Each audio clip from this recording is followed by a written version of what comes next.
Assalamualaikum warahmatullahi wabarakatuh. Sahabat Lamunan Hatta Islami Channel, di mana saja berada tentunya. Ada sesuatu yang sangat menarik dan ramai diperbincangkan di mana-mana ini, yaitu tentang pidato Presiden Prabowo di Universitas Al-Azhar Kairo, Mesir, yang menyatakan bahwa akan memberi pengampunan atau maaf kepada para koruptor yang mengembalikan uang negara yang telah dicuri. Pernyataan ini disampaikan di Kairo, di Universitas Al-Azhar ketika kunjungan beliau ke sana. Kemudian di tanah air banyak kontroversi pendapat yang sangat ramai, ya. Ada yang kok seperti ini, ada yang kok tidak seperti pidato yang pada awal akan membasmi koruptor. Nah, kemudian dari pendapat-pendapat dan perbincangan-perbincangan yang ramai ini, barangkali yang berbincang atau yang ramai atau yang bingung atau yang merisaukan dengan pendapatnya apa pidato presiden ini, bagaimana yang sebenarnya. Nah, untuk itu pada kesempatan yang berbahagia ini kita simak ya penjelasan dari Yusril Iza Mahendra sebagai Menteri dari Kabinet Merah Putih. Pak Yusril akan menjelaskan tentang makna dari pernyataan Presiden pada sambutannya di Kairo.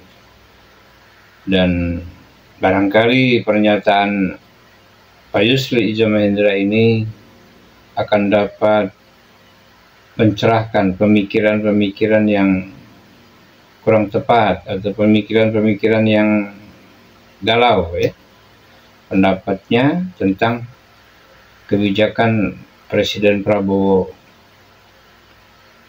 ini ya. Dan untuk itu ya, jadi pada sisi awal Anda telah menyaksikan tadi sambutan Presiden Prabowo di Kairo, dan berikutnya akan Anda simak pernyataan dan penjelasan dari serta pendapat dari Yusril Iza Mahendra tentang pernyataan Presiden tersebut. Dan untuk itu mari kita simak pernyataan Presiden Prabowo dan juga penjelasan dari Pak Yusril Iza Mahendra. Yuk kita simak pernyataan dari Presiden Prabowo pada saat kunjungan ke Kairo dan berpidato di depan mahasiswa di Universitas Al-Azhar Kairo. Yuk kita simak. Saya dalam minggu-minggu ini, bulan-bulan ini, saya dalam rangka memberi apa istilahnya itu, memberi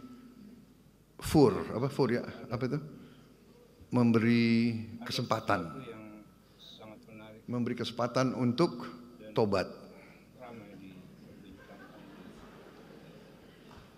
Hai para koruptor atau yang merasa pernah mencuri dari rakyat, kalau kau kembalikan yang kau curi, ya mungkin kita maafkan. Tapi kembalikan dong.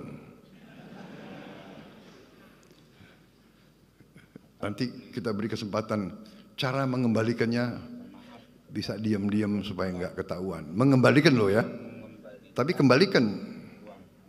Kemudian, hai kalian-kalian yang sudah terima fasilitas dari bangsa negara, bayarlah kewajibanmu. Asal kau bayar kewajibanmu, taat kepada hukum, sudah. kita menghadap masa depan. Kita tidak ungkit-ungkit yang dulu. Tapi kalau kau bandel terus, apa boleh buat? Kita akan menegakkan hukum. Dan bagi aparat-aparat harus milih setia kepada bangsa, negara dan rakyat atau setia kepada pihak lain. Kalau setia kepada bangsa, negara dan rakyat, ayo. Kalau tidak, percayalah, saya akan bersihkan aparat Republik Indonesia.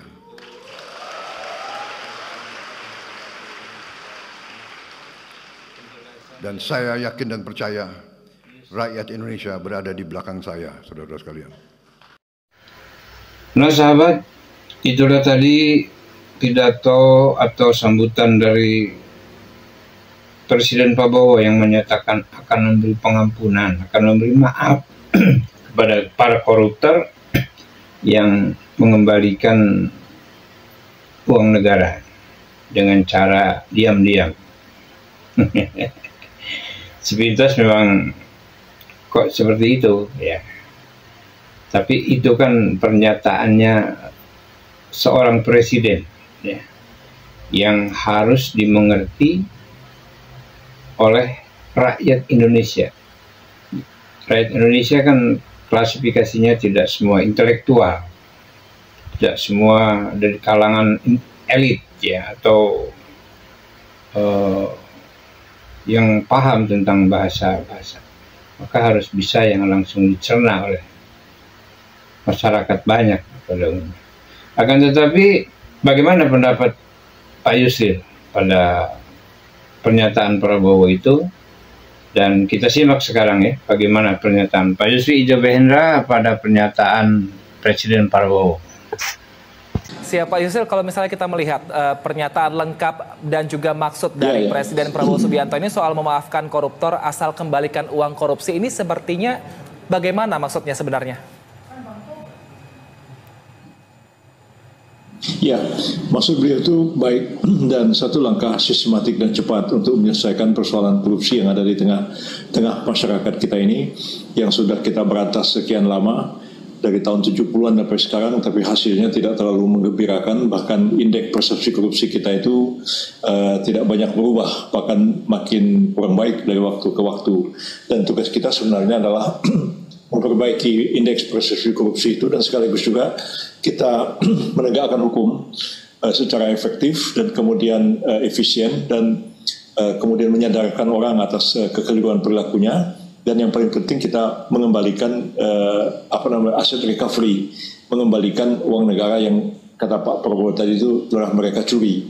Nah, itu yang sebenarnya menjadi target utama, dan kita sebenarnya mengevaluasi juga sebenarnya aturan-aturan tindak pidana korupsi kita sekarang.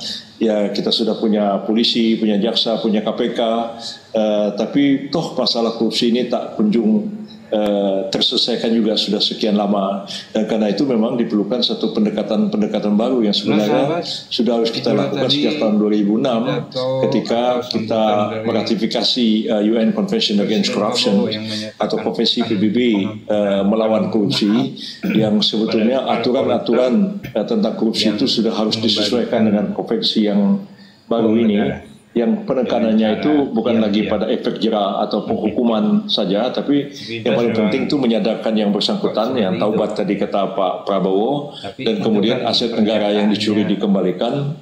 Lalu bagaimana mekanismenya? Ya, Pak Prabowo kan bicara dalam bahasa seorang presiden yang harus dimengerti oleh seluruh rakyat, ya, maka bahasa beliau itu ya yang taubat kita maafkan. Ya, kami sebagai pembantu-pembantu beliau yang menangani persoalan hukum, ya kami harus merumuskan ucapan maksud beliau itu ke dalam bentuk satu langkah hukum yang sistematik dan dibenarkan oleh sistem hukum yang berlaku di negara kita.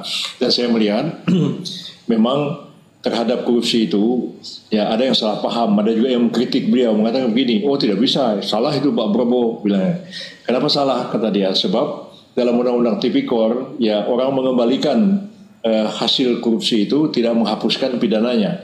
Jadi paling-paling itu menjadi faktor untuk pengurang dalam penjatuhan hukuman.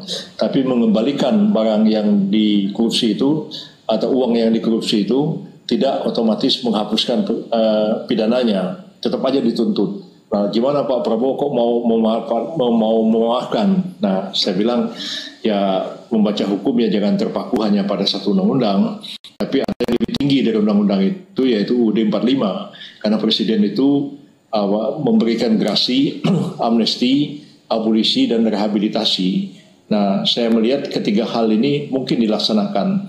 Tapi kalau grasi itu dimajukan oleh orang perseorangan mohon ke Presiden dan itu nggak ada negosiasi. Kembaliin dulu, itu nggak bisa. Tapi yang paling mungkin sebenarnya adalah Presiden memberikan amnesti dan abolisi. Abolisi itu terhadap orang yang sedang diperiksa, disidik melakukan satu tindak pidana yang masih proses, mungkin juga sedang diadili, atau orang itu sebenarnya dia itu bakal jadi tersangka, tapi dia buru-buru mengatakan, udah saya mau kembalikan lagi.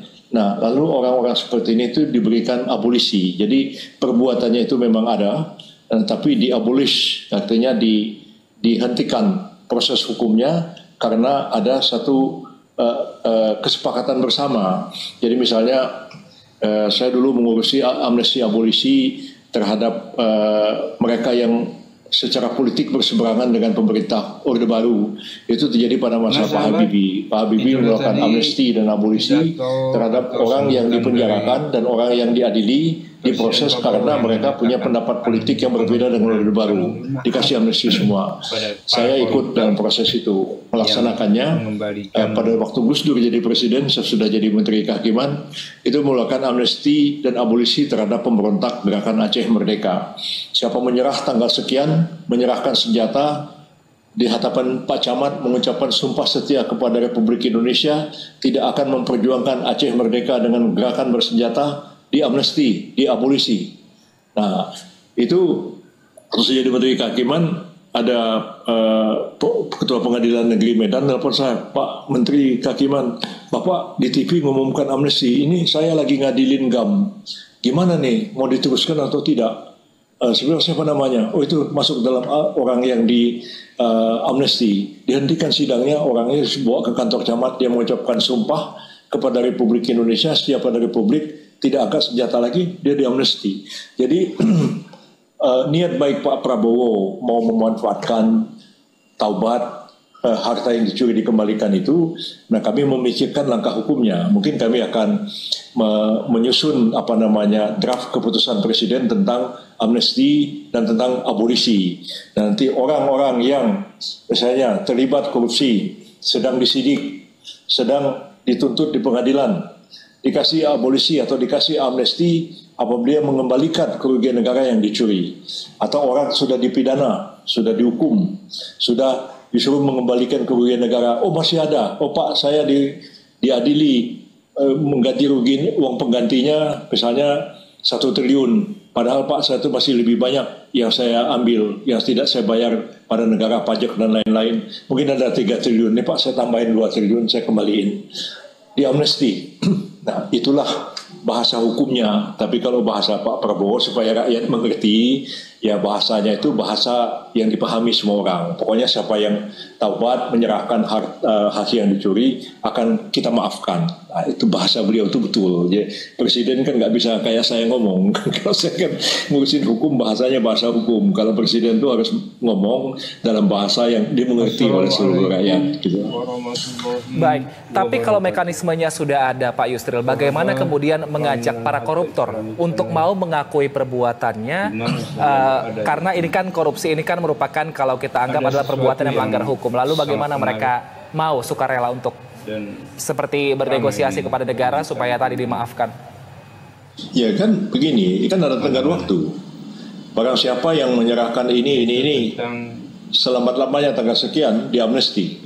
Kalau lewat tanggal itu dia tidak melakukan apa, dia ditangkap, dia diadili. Ya, misalnya contoh. Waktu pertama kali ya amnesti itu diberikan kepada mereka terlibat dalam pemberontakan PRRI Permesta. Itu disebutkan oleh Bung Karno, barang siapa yang menyerah tanggal sekian, itu ada namanya amnesti umum. Dan cukup banyak tokoh menyerah, termasuk Pak Muhammad Natsir, Pak Syafruddin Perdana Negara, Burhanuddin Harahap. Itu datang ke satu daerah, mereka menyerah. Nah, dan diamnesti. Nah, nanti juga kita sedang merumuskan draft hukumnya, Pak, bisa aja nanti kita mengatakan, misalnya 1 Agustus 2025, ya. Setiap orang yang merasa melakukan tindak pidana korupsi, baik sedang diproses penyidikan, baik yang dituntut sedang diproses di persidangan, ataupun yang sudah divonis, yang mengembalikan kerugian negara selambat-lambatnya 1 Agustus tahun 2025 di amnesti. Nah, kalau orang itu 1 Agustus dia tidak, padahal dia korupsi, dia tidak menyerahkan kerugian, mengambil kerugian negara, dia ditangkap. Itu sederhana aja masalahnya. Baik, nah tadi Pak, kalau misalnya sudah ditentukan amnestinya ini, apakah sudah ada tenggat waktunya Pak, sampai kapan kemudian belum, kami sedang menyusun draft itu ya.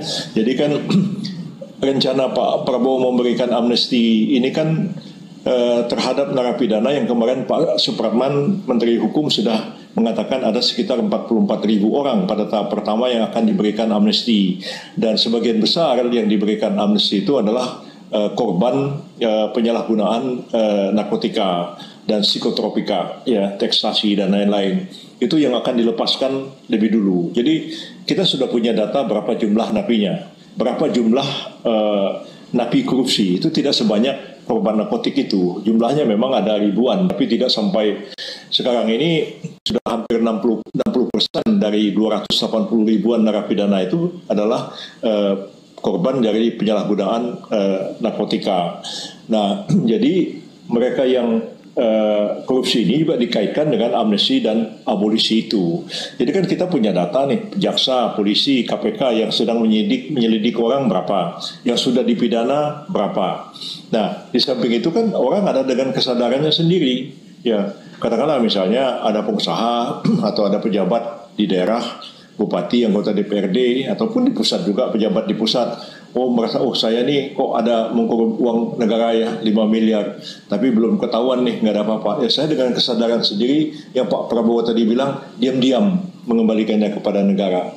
Jadi untuk menjaga nama baik orang itu, mungkin juga karena dia hilaf, mungkin juga dia salah, dia keliru. Nah, dengan kesadarannya sendiri.